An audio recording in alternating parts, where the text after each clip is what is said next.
St. Xavier High School is an all male private school located in Louisville, Kentucky. The school has a population of about 1,300 students, mostly from Louisville and the surrounding counties.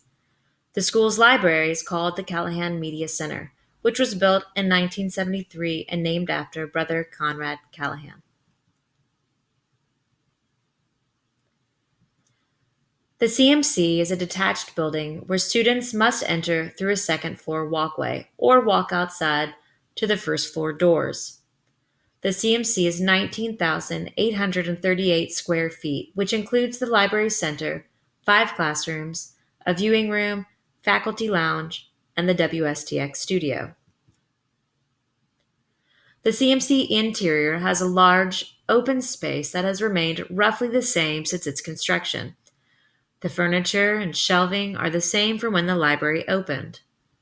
Rooms have been repurposed through the years, including converting library space into classrooms and converting a storage room into the WSTX TV studio. The CMC is well stocked with a large nonfiction collection and a growing fiction and graphic novel collection. Current analysis shows that of our collection of nearly 9,000 books, 40% are considered aged and should be weeded according to Crew analysis. In a recent weeding adventure, many books had been weeded that had been on the shelves since the building's construction. The CMC's design centers around function and utility. As a rigorous academic school, the CMC has always functioned as a place for quiet studying. Study carrels line each walkway. There are two places for comfortable seating, though these chairs are so old and dated they have butt indentations. The students don't seem to mind. There is one area for collaborations with four circular tables and one table for the writing lab. However, previous librarians had dictated that even at collaboration tables, students were supposed to remain quiet. This is a habit that the current librarians are trying to break. There is one space dedicated to desktop computers, with one desktop printer and an air printer for students to print from their iPads.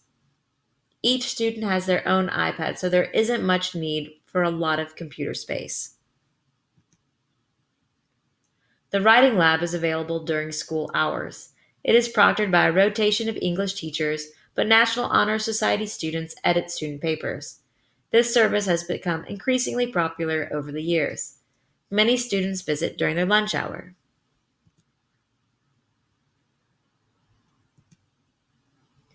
The heavy, bulky structure of the chairs and study carrels makes the seating very inflexible. The collaborative tables have little room to move and can get crowded when a class visits the library. Unfortunately, the space does not allow for a lot of creativity. If students are working on a project that requires noise, they usually go into library storage rooms. The CMC complies with many ADA requirements, but misses the mark on several important compliance rules. The CMC is accessible through the side door, as it is the only doors with a ramped curb. Students who use a wheelchair receive a remote button to allow them easier outdoor entrance using the heavy mechanical doors. Exiting from the inside, they can push the automatic button.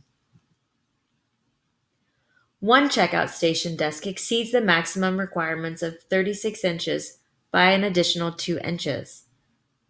While many aisles are more than 36 inches wide, there are few aisles that have a maximum width of 25 inches, which can make people in wheelchairs having a difficult time navigating through the aisles. The bathrooms in the CMC do not have wheelchair accessibility. In addition, the study hall is a tiered room without ramps for those who use wheelchairs to descend below the top level.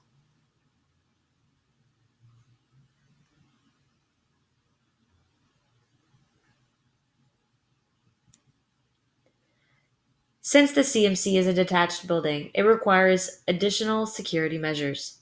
There are two main entrances with double doors. Students must use an exterior doorbell to enter the building.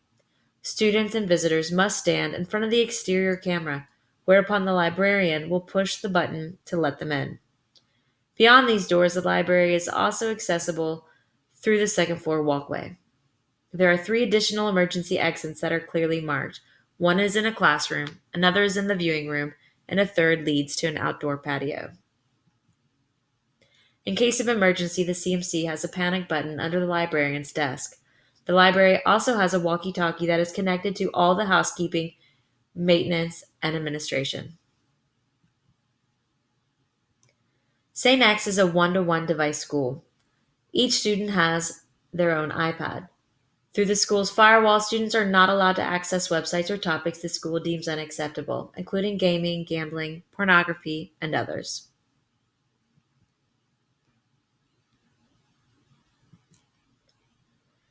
The nonfiction, fiction, and story collection are labeled with old signs drilled into the bookshelves. In addition, each section in the nonfiction section have a flyer sign that delineates where one section ends and another begins. The graphic novel section is new to the library since last year. I created this sign to show where the collection begins. There are also many promotional flyers on display that rotate from month to month, as well as a good read of the week, which rotates weekly. These signs are located in library areas that receive a lot of student traffic. We also have a sidewalk sign that we change monthly. This board gives students an opportunity to chime in their thoughts about important questions such as, what's the scariest book you've ever read? Or can you guess Miss Jarbo's favorite banned book? The promotional signage is an important way for students to stay interested in reading.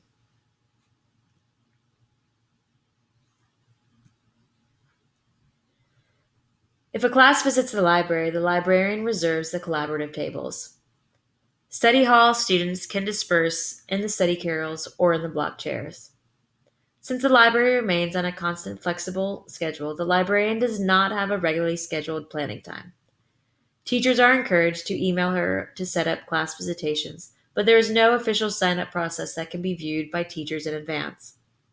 The library remains open during standardized testing and can sometimes be used as a space for students taking the test with certain learning or medical needs. The CMC opens at 7 a.m., an hour before homeroom bell, and closes at 4 p.m., an hour after the final bell. The school day is a rotation of 8 periods. Students are invited to the CMC during study hall and before they go to lunch. The library always remains open for an hour after school, even on days with special schedules. The librarian's assistant monitors the library on days when the faculty have their meetings. While the library might have a dated look, its collection continues to grow and reflect the needs and interests of its students. The graphic novel collection is a great example of diverting resources to materials driven by student interests. While the space is antiquated, it will soon undergo a massive renovation to meet 21st century learning standards. However, with the new librarian and assistant, the CMC's renovation has already begun through its student and faculty outreach. While some might see a dated facility, we see an increasingly vibrant place for learning.